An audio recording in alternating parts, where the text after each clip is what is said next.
Morning and welcome, and thank you for coming.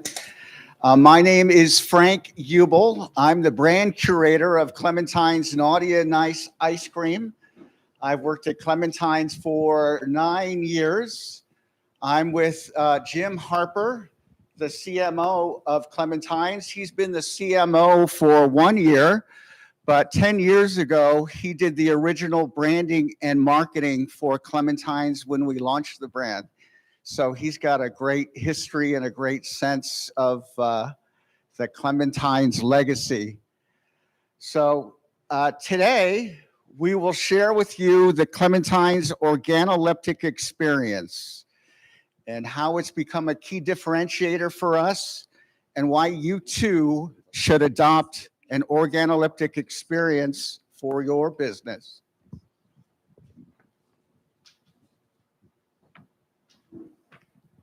Before we jump into the presentation, Jim's going to give a little history of Clementine's. I'll take that from you, sir. So, like Frank said, I was lucky enough to be sitting across the table when him and Tamara, my good friend up on the screen there, came into our agency that I owned at the time and said, we're starting an ice cream parlor. It was one parlor, Lafayette Square. You can see the picture up there. It's still in Lafayette Square. We just had it redone because we had some lovely storm damage from the storm last year. But basically, the history of Clementine's is this. Tamara started when she was a kid with a hand crank ice cream. That's all her family could afford. And they started making their own ice cream, and they became really, really good at it. Fast forward years later, she became a food scientist. And one of the things she found out how to do was to freeze booze. And what that does is that gives you the ability to have one of the first ice creams in the country with booze in it. So she developed a bunch of amazing flavors. You were probably around that. Frank has a history of really cool culinary stuff as well. And so they started in a kitchen, rented a kitchen in North St. Louis, and started making amazing ice cream in this location. And their aspirations when they came to us was we want an ice cream parlor. It was one. Today we've got 8 parlors. We've got 7 in St. Louis and 1 in Edwardsville, Illinois. So to tell you about them making their ice cream in a particular way, we wanted to show you this term, microcreamery. For all you font nerds out there, that's a Louise Philly font, one of my favorite designers of all time. If you know Louise, that's called Montecatani Pro. It's a beautiful font. Don't get it because I already bought it for our brand. But we're a microcreamery, and that means 5 things. That means all our dairy is perfect and all natural. We get it from a farm, and I'm going to mess the name up. The name of the farm again, Frank. Miller Moore Farm. Yes. I got it right. So the overrun thing is interesting. And overrun basically means that's the part about the air where you have to have a percentage of overrun that's different. If you get ice cream from the pint section of the grocery store, you'll notice a texture in the ice cream that's like kind of porous and it's got a lot of air particles in it. That's because they kind of put a lot of air into it to sell you less ice cream.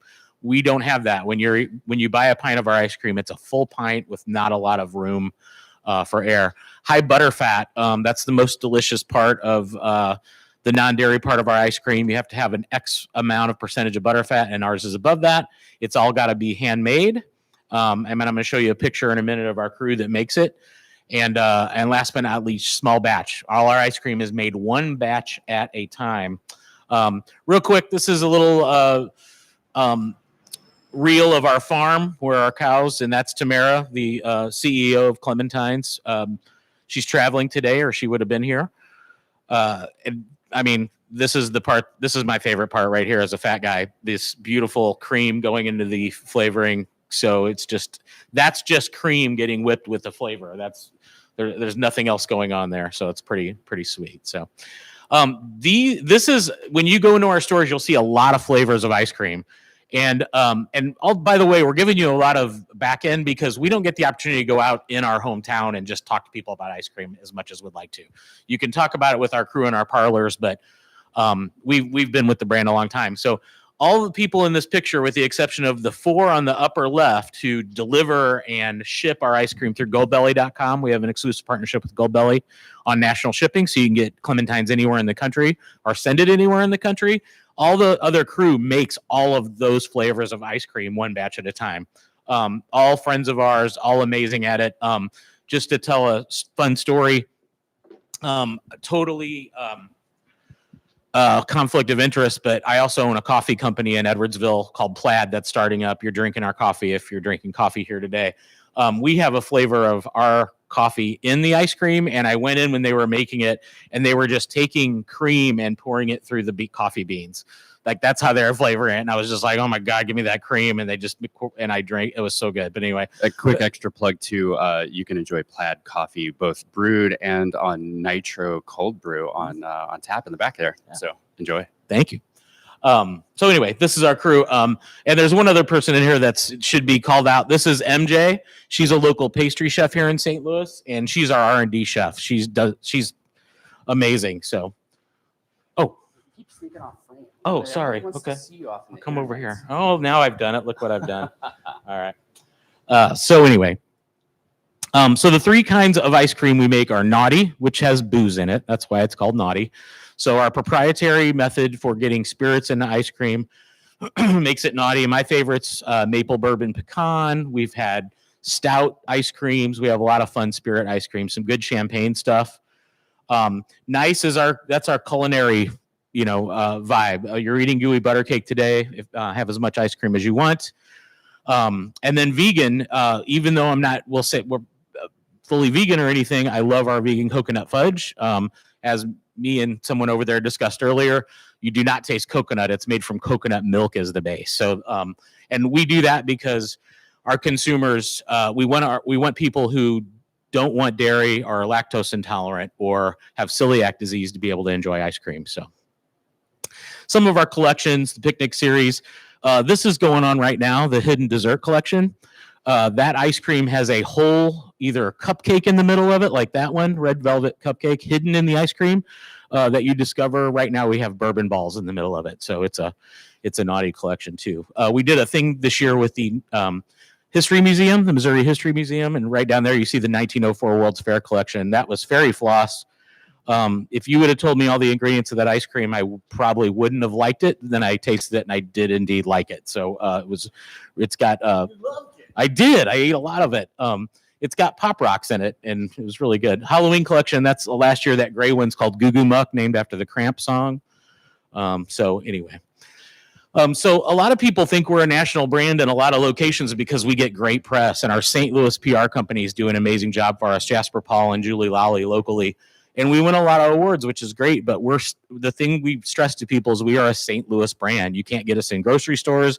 You can't get us outside of St. Louis unless we're doing a pop-up. But we're right here in St. Louis, and all of our businesses here. Luckily, Al Roker likes gooey butter cake. Tamara was just on Watch What Happens Live with Andy Cohen. We get great press, and it's an honor that people recognize us outside of St. Louis. Do you guys know who Mark Maron is, the WTF podcast? He's an old grumpy comedian podcaster who is obsessed with our ice cream. And we were sending him so much ice cream. And when he'd do stand up in St. Louis, he would actually tour our facility and come in. And he was eating it so much that he quit us for like 6 months. And we were really sad because, hey, what's up?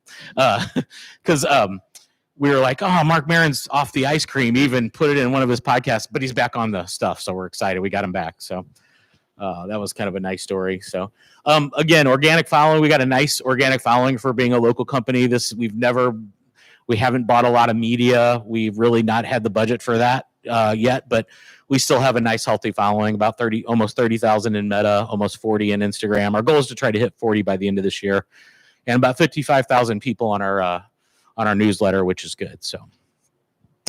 And so a lot of the stuff we're about to talk to you about, the Organoleptic experience, is we talked about earlier at South by Southwest. So Frank, myself, Vaughn, Tamara, who can be with us today, And you recognize that guy in the bottom because he's right over there, and he owns this place, and he's a good friend of ours. So he went with us to South by, and we talked about this experience there. So sick of hearing myself talk, so I'm going to give this to Frank. Gonna jump into, because I'm kind of a random guy sitting up here a little bit. I'm Chris from STL.org. I'm gonna, maybe be a little bit of a proxy, ask a few questions, push these guys a little bit to explain this word until this presentation I had never heard of.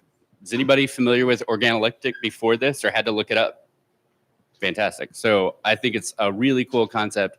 I'm excited to have you guys present on it and to teach us all really how you're using it for your business. Sure.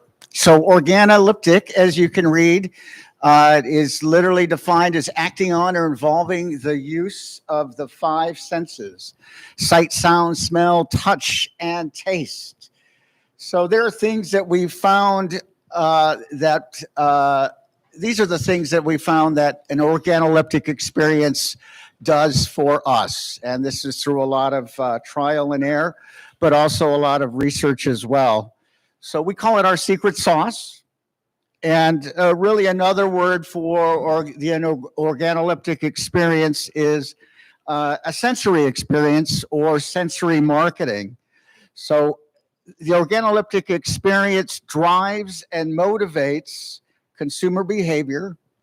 It rekindles memories and evokes emotions in our guests, which create lasting connections. It also turns customers into brand champions. From a business sense, it increases footfall and maximizes both sale and dwell times. Behind me on the screen, you'll see the Clementine's experience. This is our one of our newest locations in the Central West End. So this is the line. The queue is very important. And as you're going through the queue, we want you to go buy some of our swag as well. These are some of the artwork as well as Jim's custom designed wallpaper that you see there, that he'll talk about a little bit later. The studies also show that customers are willing to pay more money for an experience and for a shopping experience that elevates their experience. The organoleptic experience also can create community. We use it especially to drive events. We really think of it as an opportunity to bring people together around our product. So we celebrate 2 manufactured events: Ice Cream for Breakfast Day, as well as National Ice Cream Day, 2 of which we're very well known for in St. Louis. And the third holiday we celebrate is Ice Cream with Santa. And lastly, the organoleptic experience is a competitive differentiator, is a way that we've been able to keep heads and shoulders above our competition, be they local or national. We have nothing to do with Keanu Reeves. We just think he makes great in the presentation. Anytime you can get Keanu Reeves in something, we just can't do it. It's also a great example of, a bit of that dual sensory experience. If you haven't seen this movie, which I think is Always Be My Maybe or something like that. Yeah. It's a pretty wild scene. It's pretty cool. So the first step in creating an organoleptic experience is creating a brand personality. We did this quite literally. We developed an apocryphal story around a fictional character named Clementine. So the story goes that Clementine was a smart as hell Southern belle who grew up on a farm in the low country of South Carolina. When she rebelled from her finishing school roots, and she fled to Paris to get her hard knocks culinary education. So she eventually came back to the South to take care of her ailing parents as well as the farm.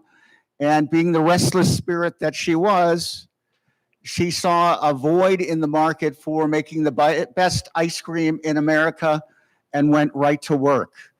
So this story really informs all the design decisions that we make in the store and a lot of the other decisions we make as well. The second step, so the brand personality invites the customer to put themselves into your brand story. What kind of feelings, thoughts, and ideas would my brand have if it were a living, breathing being? So as you see from, I have seen from some of the video, our design aesthetics are part French, part American agrarian with a Southern flair, and bold and expressive like Clementine herself. So Frank, can I ask you a quick question about that? Absolutely. All right. So sometimes, you know, I might start the storytelling process thinking about the audience first. Like, who is that person? I think it's fascinating that you're starting with the story first. And then is that accurate to say, well, we start with the story and then find the audience, or how do the two Yeah, so now relate? really the second important thing is to figure out what emotions you want to elicit for your customer. Right. And obviously, there's a lot of nostalgia that we want to elicit. We want people to connect to memories, certainly their first ice cream experience. And we have put that, we have set that up by staging really a classic ice cream parlor. So, you know, obviously it's named Clementine's, but how often do you see that figure in everything you do? I mean, it's not on, you know, slapped on every label, or is it? Or, you know, are there pictures up on the parlors, or how? It's not. There is a portrait of Clementine in each of the parlors. In fact, we've co-opted a work of art. It's a work of art that you've seen around probably in antique stores as a print. It's a portrait of the Southern Belle by the German artist Erich Korens from the late 1800s. And so we use that as our apocryphal Clementine.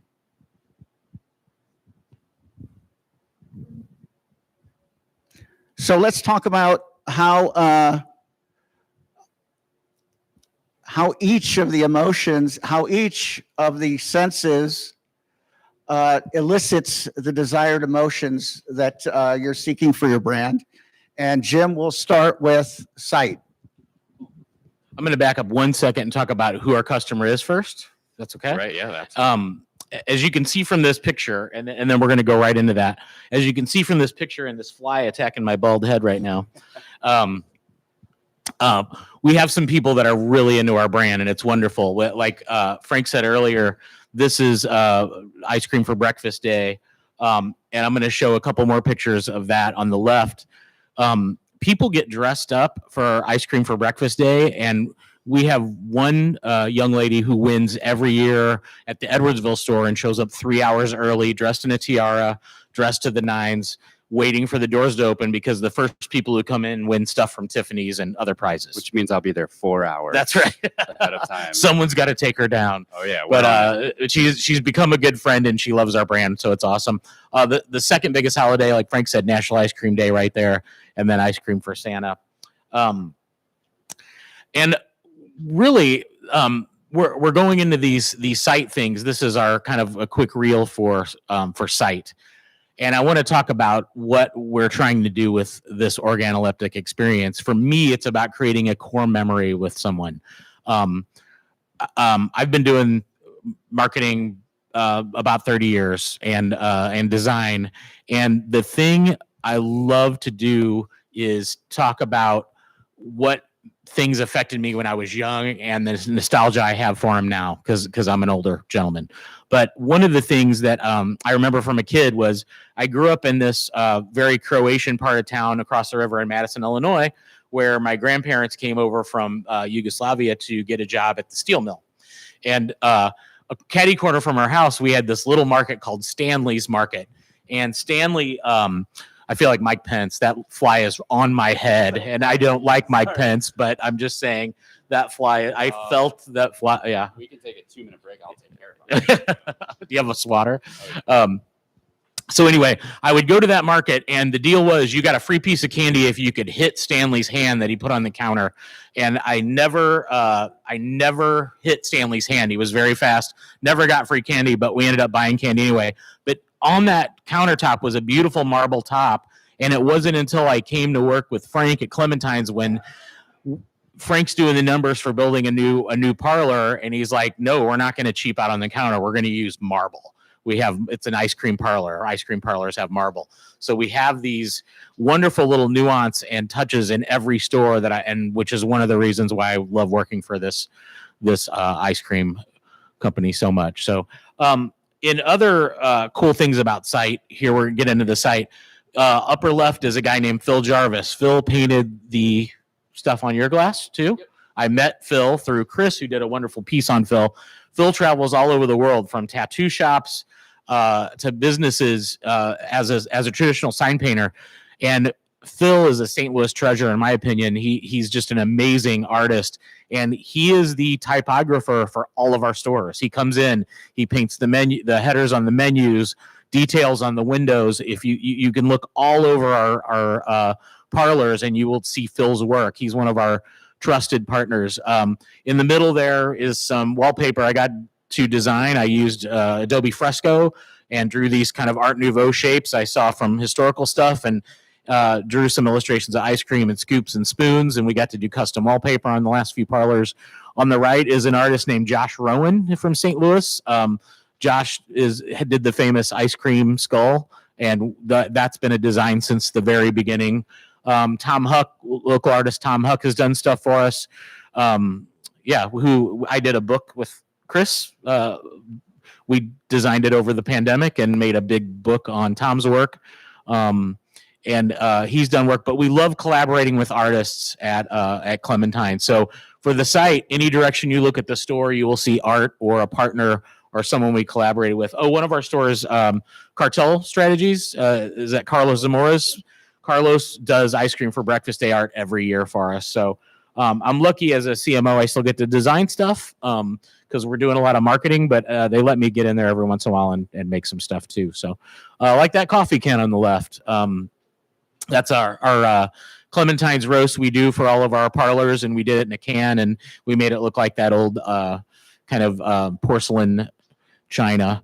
On the right, you can see Phil's beautiful mural in the Central West End store. And with our photography, you can see a lot of, we have to shoot constantly because we have new flavors and stuff, but kind of how that works too. So you'll see a number 7 on the, made out of this spoon here. Today's my birthday. I'm 56 years old. And I just, and the reason I bring it up is I'm going to let everybody in on a little thing. Chris knows about it, but in everything I design for the last 20 something years I started doing it, I hide a number 7 and I hide a number 42 in it. 7's, I just think it's a lucky number, even though I've never really been lucky in any way, shape, or form. And 42, because I'm a Douglas Adams Hitchhiker's Guide to the Galaxy fan. I have a tattoo of it. So you have to look pretty hard to find him. And this fly has found him. He's still on me. But I kind of hide that in all my work. But the 7 was right out in the front there. I thought that was kind of fun. So little secret before I die for you all. The next one is sound. I'm going to go back. From the bells on some of the older places to the way you're greeted when you come in, the sound of the scoop cleaner there that, make sure we don't have any ingredients from one to the other. Sure, you can put how that thing sounds when you close it. Even when Frank bought the straw holders, it was, how do we make it sound good? Edith Piaf, is that right? The famous French singer. We have curated playlists, and here's how sound works. This is fun. A lot of businesses do this, and Frank found a way to do it even better. During the day, our music is mid-tempo because there's no rush. The place isn't crowded. We don't want anybody to roll through, and we use mid-tempo music. As the day goes on, the tempo gets progressively faster. And in the evening, during the rush, we want people to move through pretty quick, so we increase the tempo of the music. It makes them move a little faster, and they move out.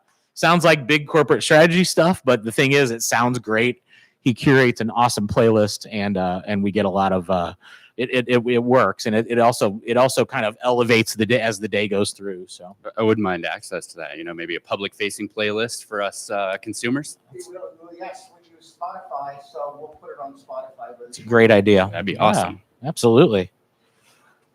Love that idea. Touch is a big one.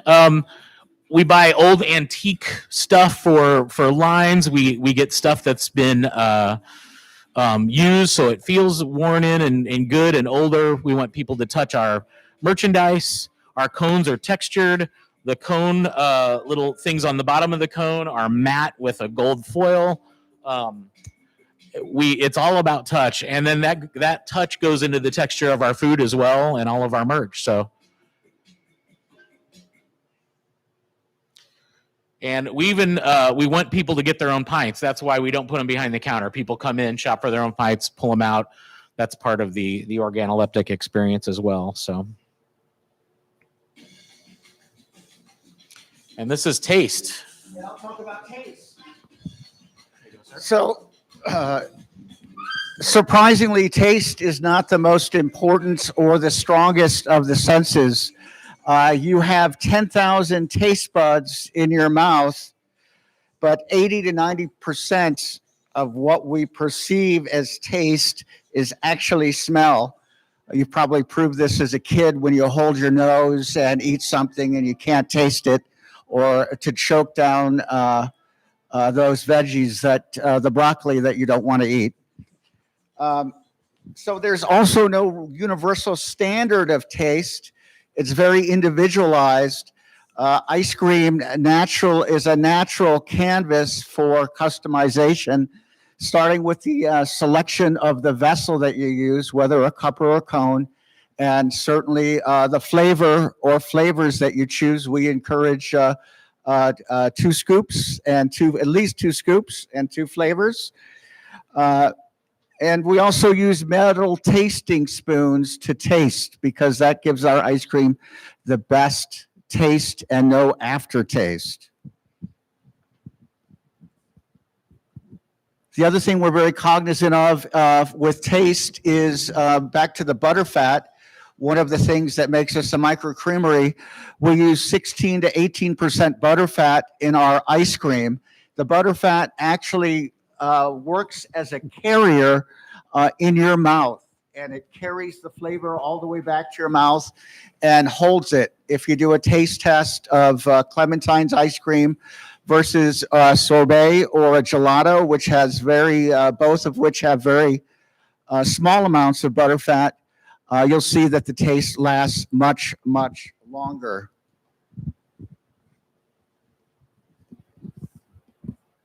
Now, on to smell, which is my favorite sense. And we smell with every breath we take, which is about 20,000 times per day.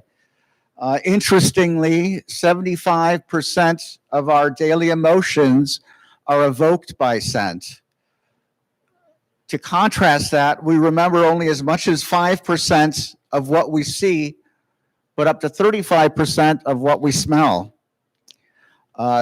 Smell is the strongest, most sensitive, and evocative of the 5 senses. So what do you think a 40% improvement in mood would do to a prospective customer's motivation to buy? It would naturally increase it.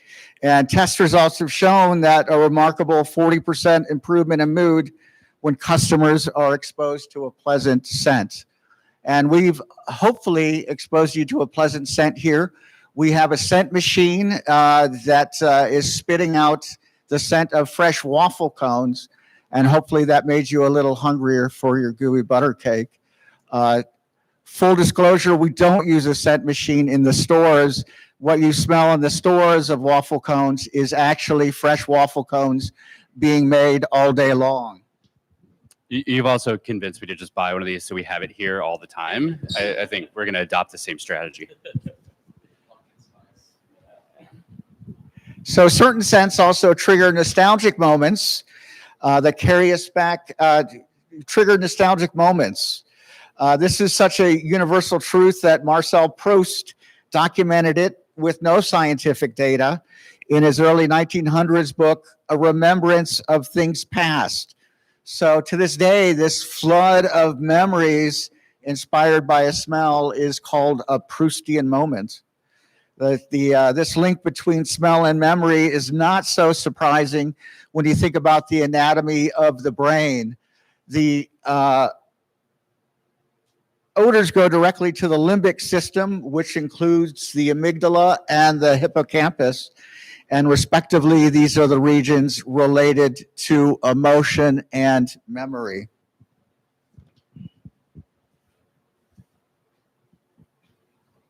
As you can see, Frank's done his homework. Well, within that, and a quick question for you guys, are these concepts around senses, did they come to you all naturally and then you sort of learned why later, or was the research there and you built around them? It's a combination of both. The more we research, the more we find out, and the more interesting it is to us to certainly to learn and to execute. But it was definitely something that we didn't intentionally do, build an organoleptic experience when we set out and built the first Clementines. We just wanted to make the coolest, hippest, prettiest ice cream parlor in the country. And I hope we've succeeded. And it wasn't until really an ice cream convention that we were introduced to that word organoleptic, which is a very cool word.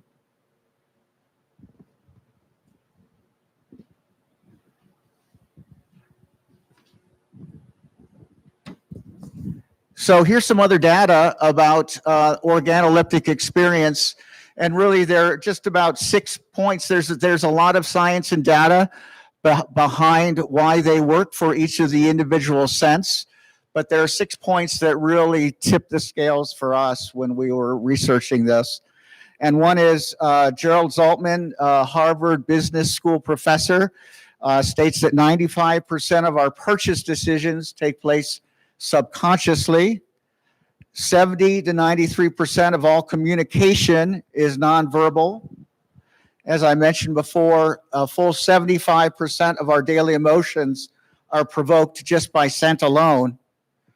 And 73% of customers rate experience a factor more important than product quality. And then last but not least, we get to Gen Z, for whom the experience economy and experience is very important. By 2030, Gen Z will be a full third of the world's population, and they haven't even hit their peak earning potential yet. So that'll be a very, very potent demographic as we follow that snake through the egg. Interestingly, too, Gen Z, 40% of Gen Z prefer to shop in store rather than online, which is more than any other generation, including baby boomers. Moving on to the Clementine's customer, I'll let you have Jim talk to you about the Clementine's customer. I talked about that a little bit, but this is one thing we showed at South by, and that we just want to say. Frank has taken building an ice cream parlor to an art, and whenever I see the movie Royal Tenenbaums and I see him in that ice cream parlor, I'm like, I want to go to that place. And then we already have it. We made an ice cream parlor, and the big box places like the one we took the logo off in the upper left there, that is a plastic furniture. It's sterile. It's the cheapest ingredients. Everything's cost conscious. And while we do a lot of data to find out ways to make ourselves better, our competition is kind of just putting stuff in a cup. We're a food brand. We want to be the type of brand that culinary people enjoy, that anyone can enjoy, but we want to create those core memories of ice cream. Me and this fly who will not leave me alone the entire time. And do we have a fly cam? Can you put one of the cameras on just my bald dome and watch this fly love me? Yeah. Smell them. Fly's my best friend. What should we name the fly? Anybody got a name for the Gerald? I like it. Gerald. We're done. but anyway, the thing is this: we're a local St. Louis brand. We want to build great experiences. We want to eventually grow and even get outside of St. Louis. But what we have been realizing as of late is there's still a lot of neighborhoods we want to be in here. So, as you can see on the left, that's what our competition looks like, and on the right, we're a little bit more refined than that. We create happy people with nice. I won't comment on that picture on the lower left. That's our only AI image we've ever used for the brand because we wanted it to be horrifying. We're not going to lie.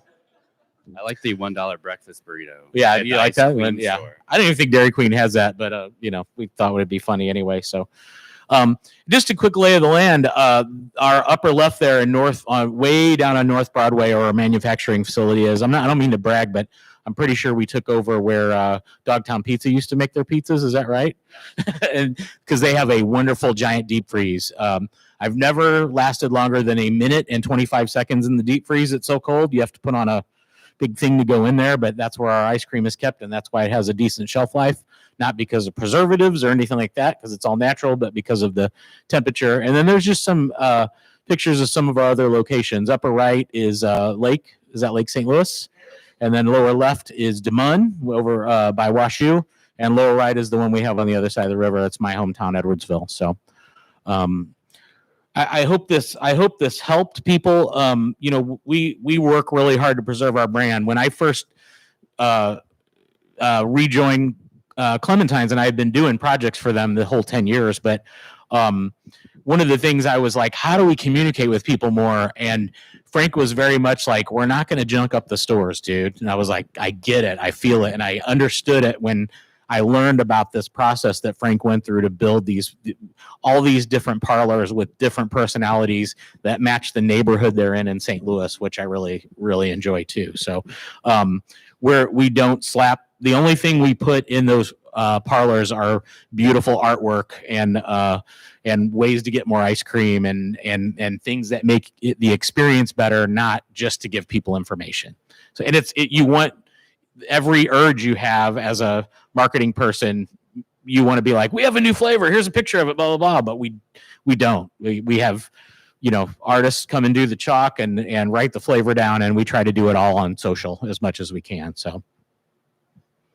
When you guys develop a new store, how much are you able to process? Like, oh, we have a pattern, we know who to call, we know what to do, we know where some things that are replicable, and then how much is truly customized for that? How do you conceptualize scaling that if you had to go from 1 to 8 and then 8 to 64? I think that's a great question, Chris. I don't think we've fully reached that point where we can get a lot of custom products, mostly because of cost. But certainly when we have 20 or 30 units across the country, we'll definitely do a lot of more custom fixtures made expressly for us. Well, I mean, I'm even thinking of Phil painting the windows, or the selection of furniture. I mean, things that maybe aren't custom, but they feel like they're, like Jim mentioned, they're part of that neighborhood. They fit the vibe of that. Not every store is the same, right? Sure. You're independently in kind of a unique experience that is also very Clementine. So, it's interesting that they can have their own personality, but be so rooted in the brand at the same time. There's a lot of thought that goes into it. Thank you. Any questions that you guys have that I can pass you the mic?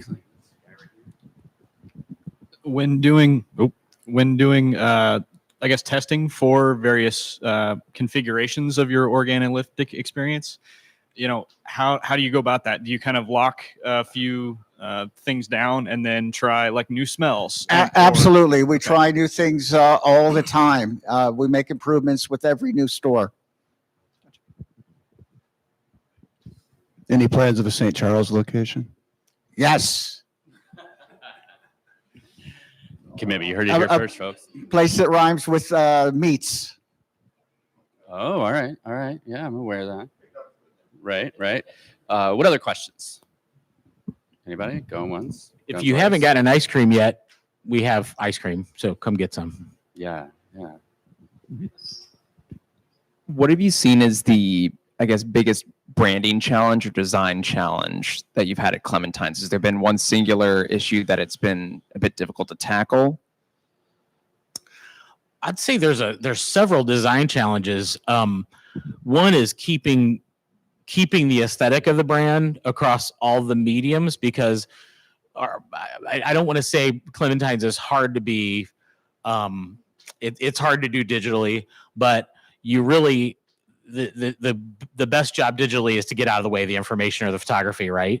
So I think we rely on photography and showing our flavors and stuff mostly, and then these little design kind of European design things just intermittently show up.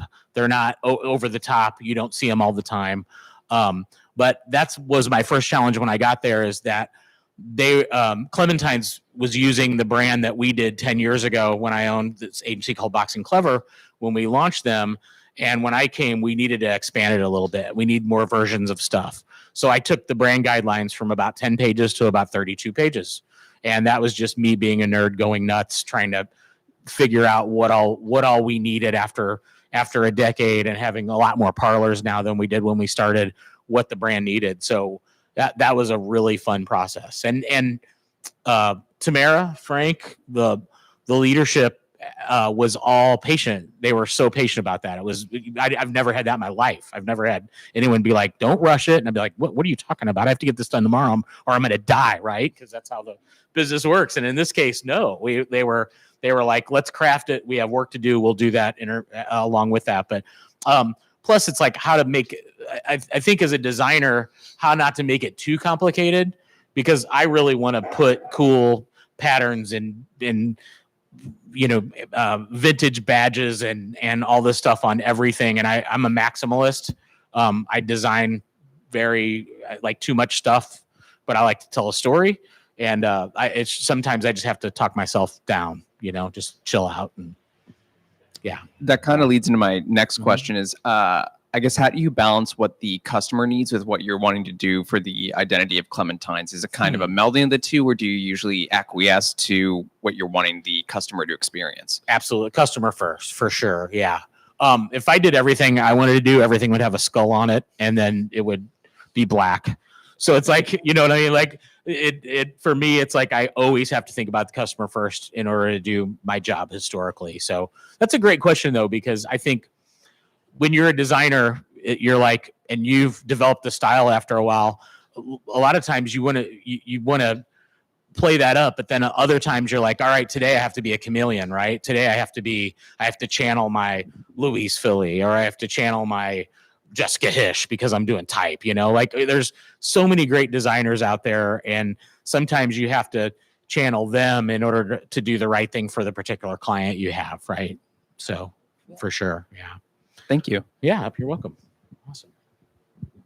For both of you guys, but Frank, I'm kind of curious, especially from your perspective, to what degree does the role of consuming things inspire your work in this space? Like, how do you? Oh, tremendously, tremendously, and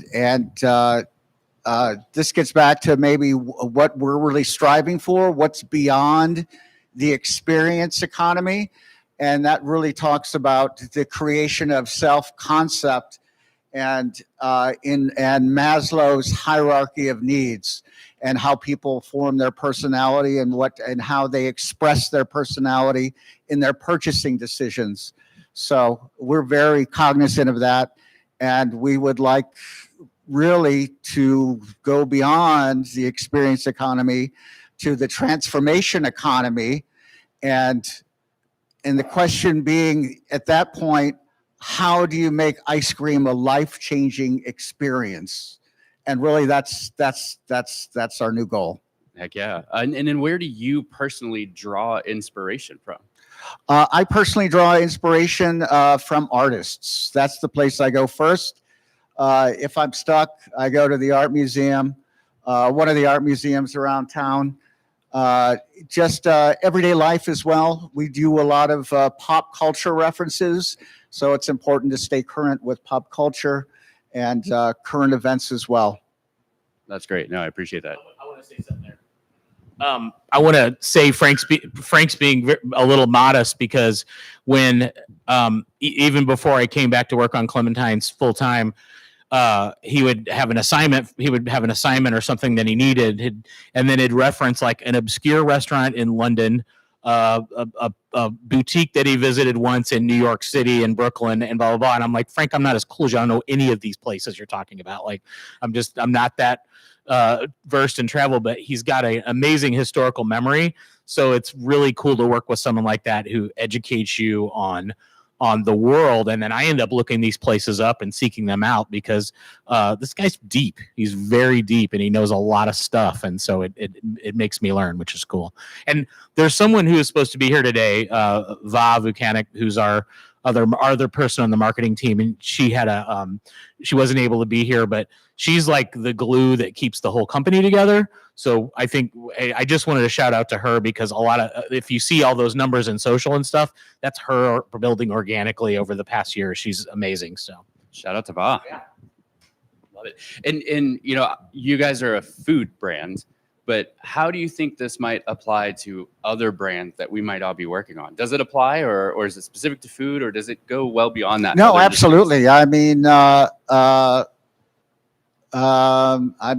this is an organoleptic experience. Stepping into your building, this was my first time in the building, and it was first and foremost a visual marvel.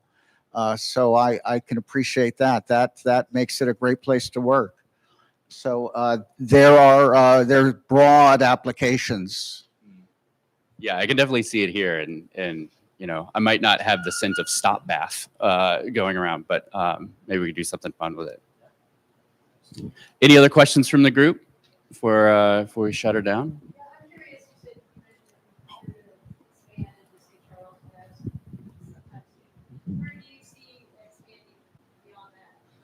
Kansas City. We've chosen Kansas City as our next destination, and current plans are calling for at least one unit in Kansas City in 2025, followed by closely by 2 more units. Obviously, we want to build clusters to take advantage of economies of scale. That's a good question. all of our trucks for those cities will go from St. Louis to deliver there. So that we're going to be only Midwest at first. Yeah.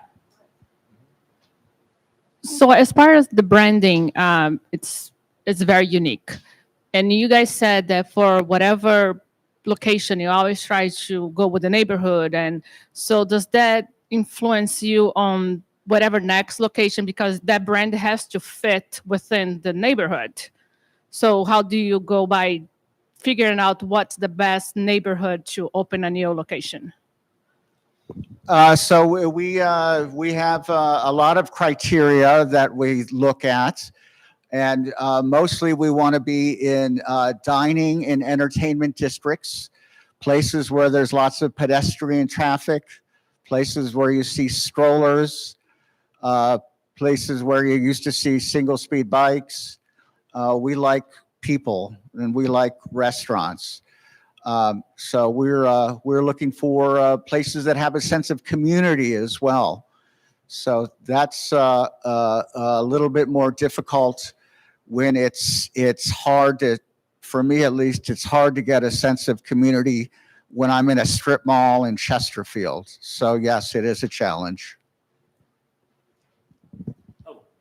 And then one thing we want to talk about that is our merch. Our merch will always be from local things. So here in St. Louis, we have Clementine soap, and it's made by a local St. Louis artisan. We have food items, and some of them are local people, but then we also source national stuff. So in Kansas City, we would look for local people to join our group of stuff, you know, our wares, if you will. So Frank designed a hat for, you know, our Edwardsville store, and it just says Edwardsville. That's all it does. It barely says Clementine. You know what I mean? Like, it's about embracing the community around you and tying into it. So I love brands that do that. And that's why we want to be one, I think. Indeed. I was just curious. You said you have one person who paints all your signs. When you expand to Kansas City, are you going to have him drive out there and paint your signs there? Or are you going to have someone local paint signs? There's no one like Phil. if we can find somebody in some of these local communities, yes, but I don't think there's anyone as good as Phil. Not many. He'll help tie all of them together too. You know, that's the thing about Phil is if we carry our aesthetic from here to there, while we'll assimilate to Kansas City, it will still feel like our brand, I think. So. And quick shout out to Phil. He did our once film signage out here, which is 23 karat gold foil. Just the first time he'd done a combo of shiny and matte foil together, which is cool. He did the fountains artwork on their windows next door. And then if you go right around the corner, he did this massive piece for Kababi Bayak Studio, which is incredibly good. So you can see his work. You've probably seen it hundreds of times and not realized it. It's all over the place. I'll say one more thing about Phil too is Phil, he's not he's fair.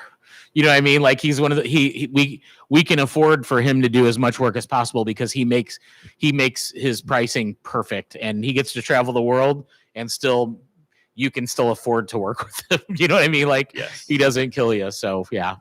And if you get a chance to follow him on social media, his house is I wish he would do tours of his house. It's like his living room has a complete sky painted on the ceiling. It's like it looks like the planetarium in there. It's bonkers. I love his work. All right, last round. Any other questions? All right, well, thank you guys so much for being here and doing this. Thank you for Incredibly having us. insightful. So thank you again. Thank you.